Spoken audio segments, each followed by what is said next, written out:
नमस्कार. श्री नित्यानंद लीलामृत अध्याय 6. अथ षष्ठोऽध्यायः.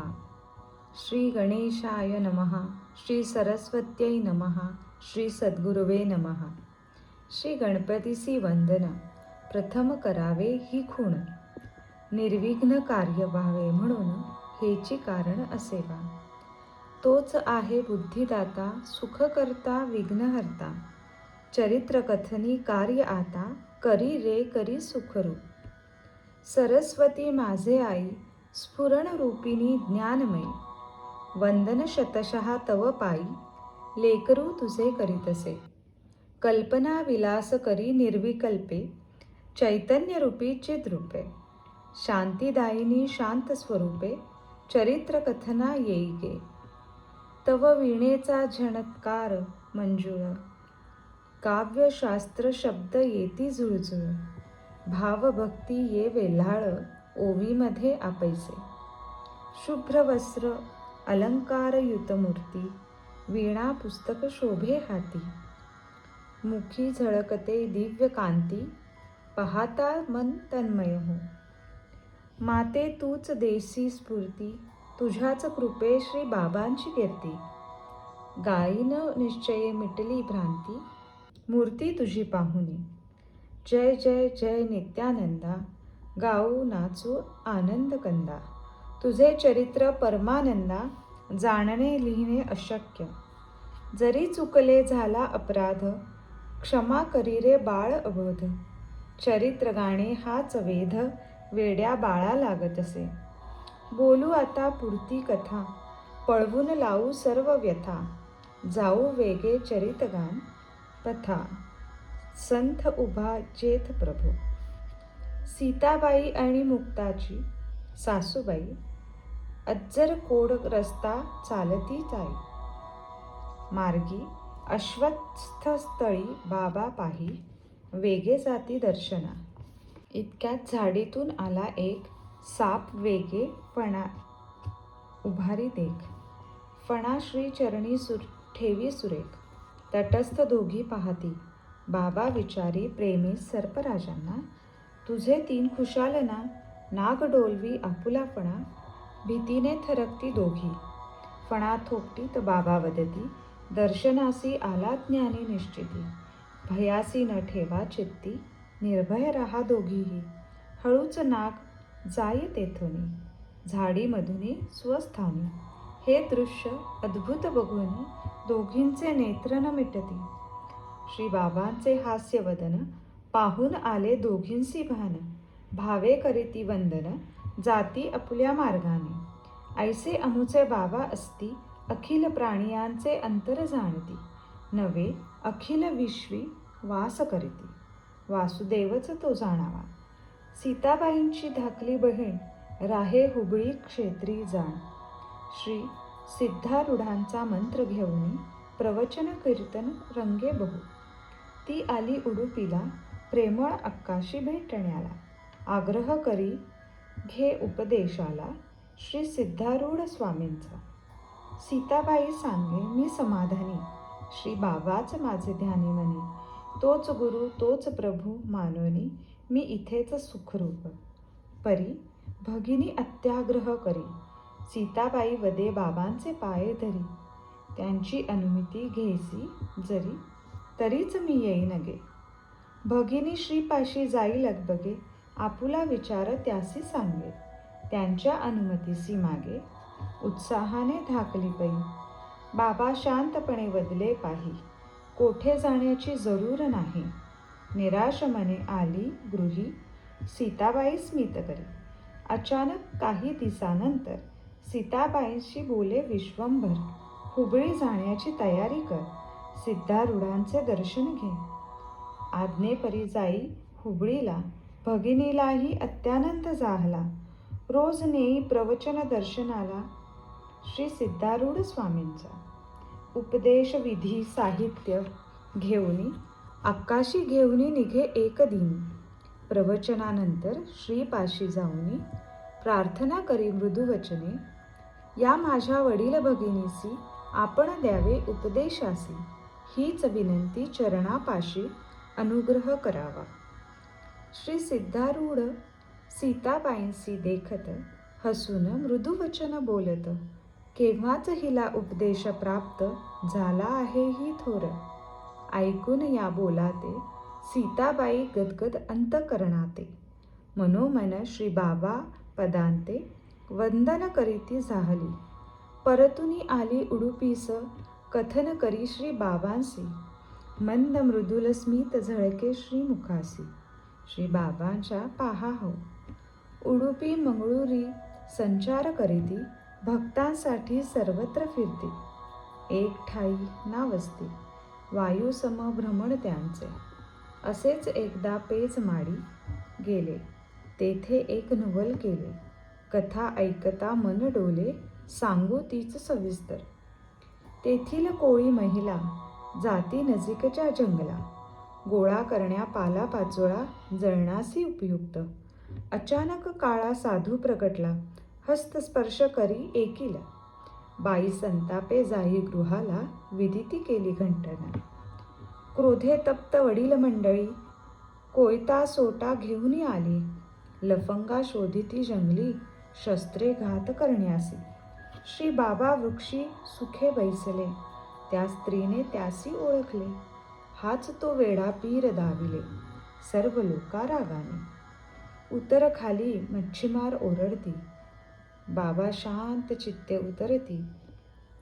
मुखी त्यांच्या निर्भयता. मृदू वचने पतीस विचारी, 3 बाळे देवा घरी, गेली ना सत्य उत्तरी. म्लान वदने पती होकार, तिच्या स्तनी विष होते. बाळे मरती दुग्ध पिता ते, नष्ट केले विषाते. वाचतील बाळे जाई घरा. थक्क अचंबित झाले सर्व, कैसे विधित हा तर देव. क्रोध गेला जाई गर्व, नम्रपणे वंदन करीती. सत्य झाले बाबा वचन, वाचली लेकुरे आनंदले जन. अत्यादरे घेती दर्शन, बाबा दावी अभयकर.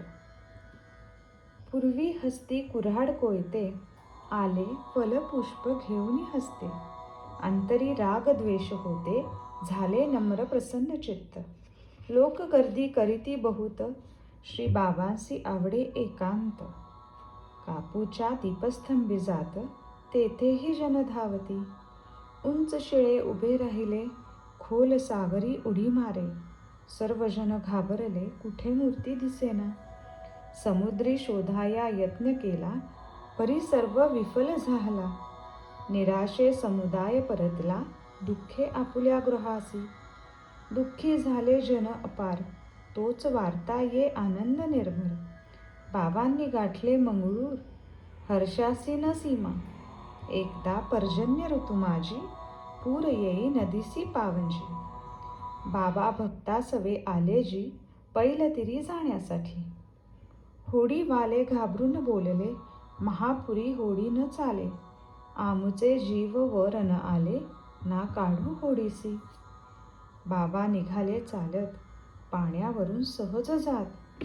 सद्गुरु पाद जणू नदी धरत, अलगद पोचे पैलतिरी.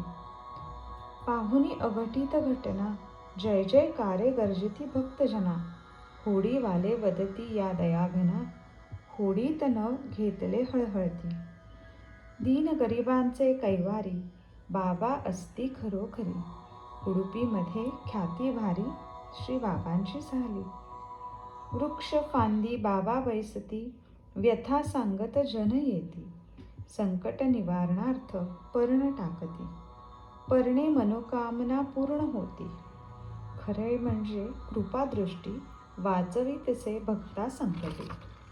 पाने निमित्त मात्र असते, मायावरण भक्तांवरी. कोणा प्राप्त संतती, कोणा मिळेल संपत्ती. रोगियासी आरोग्य प्राप्ती, व्यंगही जाती बाबा संकल्प. ऐसे बाबा कनवाळू, भक्तांचा करीती सांभाळू. त्यांच्या चरणी ओवाळू, पंचप्राण आपुले हो. उडुपीतीलच ही कथा, लावा इकडे आपुल्या चित्ता. होता मनाची एकाग्रता, पापे जाती जळून. बाबा बैसले एका भक्ता घरी. ऊन तळपे, भर दुपारी. सीताबाई ही शेजारी भक्तिभावे उभी असे. अचानक आला एक संन्यासी, घाली मनोभावे दंडवताच. पुटपुटे प्रार्थना स्वतःशी, अश्रुधारा नयनी वाहती. बाबा शांत डोळे मिटून बैसले स्वस्थ मौन धरून. संन्यासी बघे डोळा भरून, भाववश अत्यंत असे. थोडा वेळ टकटक निरखून, दर्शन घेई चित्त भरून. सात्विक अश्रू नयनातून वाहती त्यांच्या झरझर. थोडा समय गेल्यावरी संन्यासी गेला बाहेरी. शिवसांब उठे झडकरी. सीताबाई बहु अचंबित. सीताबाई हळू नम्र बोले, मोठे संन्यासी दुरून आले. तुम्ही न बोलले न पाहिले, हे काय आम्हा न कळे.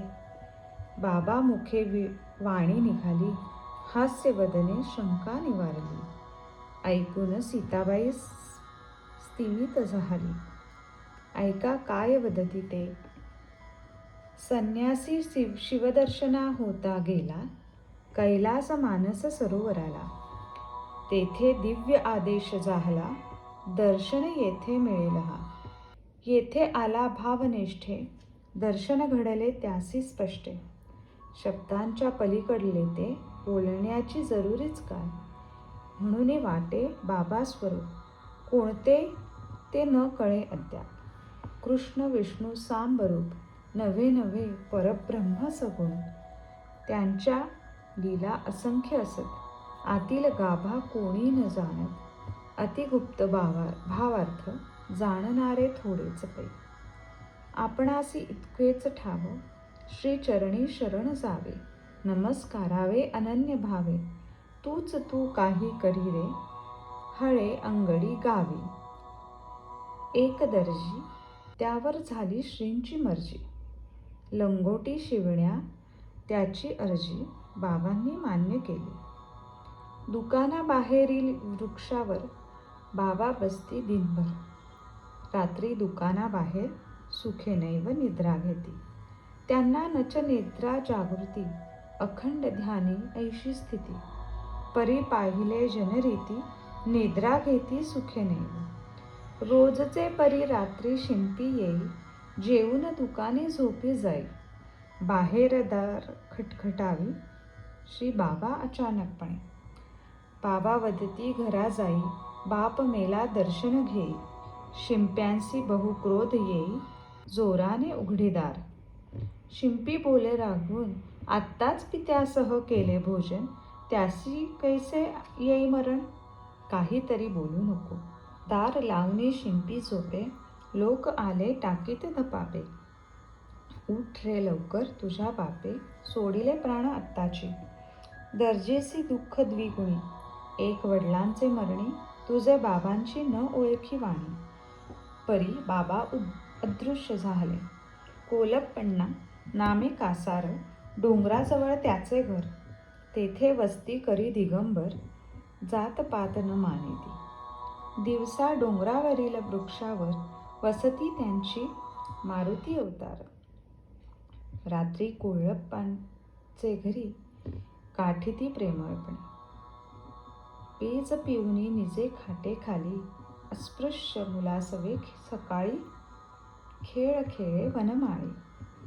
प्रेमभाव बहुप्रिय, कोलप्पण्णाचे घरी एकदा. बाई आणली जिसी पिशाच बाधा. कोलप्पण्णा सांगे श्रीसी वंदा, तेच निवारण करतील.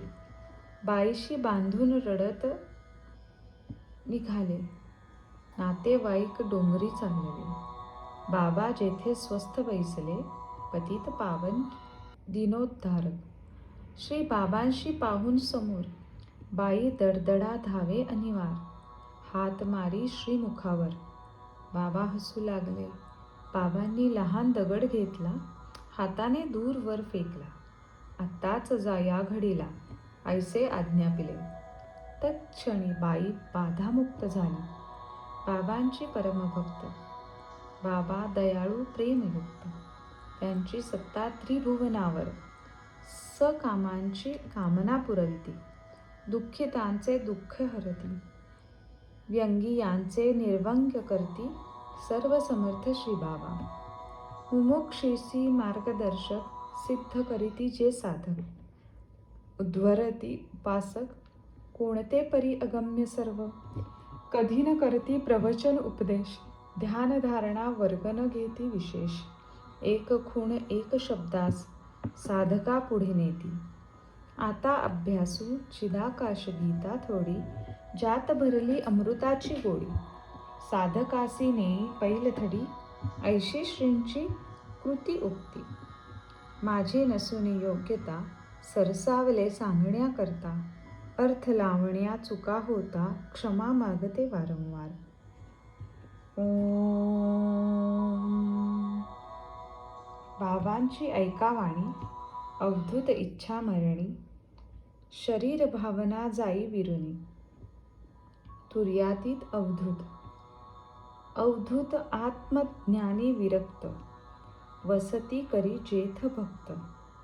सर्वा पाहून संतोष पावत, देह भावना विरहित. भटकताही भूक न लागे, कोणी देता खाई गे. न देता न मागे, तहान भूक आहे नाही. कोणी देता विख, कोणी देता दुग्धामृत. कोणी त्यासी सम असत, ऐशी समत्य बुद्धी. कोणी देती मार, कोणी प्रेम करी अनिवार. न रुसे न हो आनंद विभोर, सर्व समत्यासी. जगची माता पिता बंधू, आपुल्यातच तन्मय करुणा सिंधू. आपणात जग पाहे हा बोधू, करीती बाबा गीतेत. श्वास वर्णने पूरक, श्वास रोखणे कुंभक. खाली सोडणे रेचक, 3 श्वास देहाचे आत. ऐसा करिता अभ्यास, सुषुम्ना नाडीत चलन खास. ऐसे होता अतिसंतोष, काय सांगावा ब्रह्मानंद. इहलोकांचा विचार न येई, परलोकात मग्न राही. नित्यानंदमय स्थिती होई, आनंदाना तोटा. इहलोक जाण जीवात्मा, परलोक ऐक्य जीवात्मा परमात्मा. अंतरात अंतरात्मा, परमसुख निधान. लहान नद्या वेगे धावत, सागरासी जाऊन मिळत. तैसे लक्ष आतील श्वासात, तरीच लाभ होय. बाह्य दृष्टीने पाहणे, हे नाशिवंत जाणे. बिंदुनादात मनोवलय होणे, हीच निर्विकल्प समाधी. नासिकाग्रामध्ये दृष्टी, एक रंध्र गमन ज्योती. तेथे असे नित्यमुक्ती, परमसुख ब्रह्मानंद. हृदयस्थानी जीवाचे स्थान, ना आकार अखंड वस्तू जाण.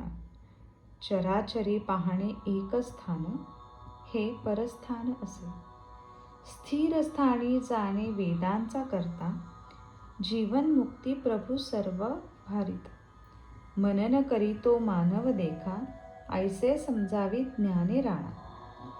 तत्वांविषयी विचार करणारा, हा संन्यासी योगी खरा. महार म्हणजे परनिंदा, मदमत्सरा, करी तो जाणावा. पुरुषलिंगे म्हणजे सूक्ष्म विचार, स्त्रीलिंग म्हणजे स्थूळ विचार. पुरुष म्हणजे बुद्धी स्थिर, हे जाणावे साधके. जरी देहरूप स्त्रीचे असे, परी अंतरी स्थिर बुद्धी वसे. स्त्री माना, माना पुरुषे. स्थिर बुद्धी हाच पुरुषार्थ. स्थूल विचारी मग्न असे, स्त्री म्हणावे ऐशा पुरुषे. सूक्ष्मी बुद्धी ज्ञान वसे, तेथे स्त्री पुरुष सम. शरीर म्हणजे गुहा, तेथे वास करी आत्मा हा. गुही तपश्चर्या करिता पहा, पुरुषार्थ मिळविता येईल. ज्ञानशक्ती एकच आहे, प्रणव आकार स्वरूपात मिळून पाहे. ओंकार भावना आकृती सोडी हे, ज्ञान सांगती बाबा. भक्तीला आरंभी एक स्वार्थ, देहाधारे मिळवणे आत्मज्ञान सुख. पूर्ण स्थितीचा येता अनुभव देख, जग गुरुरूप होय. हठयोग हा स्वार्थ जाणावा, कीर्ती व्हावी पंचभूती अधिकार यावा, पर्वत सुवर्णमय करावा ऐसा हठयोगी. स्वतः योगी होता सर्व जग भासे तत्वार्था, आपणच आपण मरून पाहे या अर्था, ब्रह्मपद जाणावे. गुहेत योगी बैसे जैसा राणी मृग वसे, जगता उपयोगा न येतसे मैलाच्या दगडे तरी अंतर कळे. योग्याने ज्ञान भोजन केलिया, फक्त त्यालाच ते उपयोगिया, इतर प्रयोजन न ये हा ज्ञानिया. एक एक स्वभाव सोडावा, अंधारात राहू नये, प्रकाशात मिळून जाय. निर्भय निश्चिंत स्थिती होय, अंधारी चालणे भयावर, फलाशा ठेवूनी अंतर. हजारो वर्ष तप केले जरी, उपयोग न ये साचारी, अध्यात्म मार्ग फुकटतो. फलापेक्षा विरहित एक घटका बैसणे निवांत, तरी तन्मय अवघे होऊन जात अध्यात्म मार्ग सुखरूप. हठयोग असे निखंड, राजयोग श्रेष्ठ अखंड, आचारिता हा मार्ग सुखंड, तन्मयता ये सहज. कोणतेही कार्य आरंभ आपल्यापासूनच प्रारंभ, म्हणून आपण करू नये दंभ, हे सुज्ञे जाणावे. पाण्यापासून मीठ बनते, जली टाकता दृष्टी नयते, तैसी माया आपणातून उत्पन्न होते, आपणातची ऐक्य पावते. वेदांताचा अर्थ बाबा सांगती, वेद म्हणजे श्वास निश्चिती, वेद अखंड स्वरूप स्थिती, वेदच अग्निस्वरूप. वेद उच्चार जिव्हेने न करणे, ब्राह्मण उच्चारती कंठाने, आकार विकार रहित वेदांत जाणे, वेद उच्चार धारणा. सायकल चाकी हवा भरता, ती चाले नीट रस्ता, वेद विचार हवा नाड्यात भरता, ब्रह्मरंध्रा विचार जाई. नाड्यामधील काढावा केर, एक एक पायरी चढे नंतर, परमात्मपदी लीन होई सत्वर. साधका योगिया हा मार्ग, पावे नित्य आनंद जल, अमृतत्वात तरी पोचाल. नित्यानंद कोण जाणाल, हेच ब्रह्मानंदाचे रहस्य बा. मुला ठेवूनी पाळण्या माजारी, माता निजवी हलवून दोरी, विचारासी घालून मस्तका भीतरी, झुलवावे हेच परमानंद. स्वस्ती श्री नित्यानंद लीलामृत वाचता मूढ हो ज्ञानवंत. अध्याय 6 समाप्तः. श्री नित्यानंद चरणार्विदार्पणस्तु.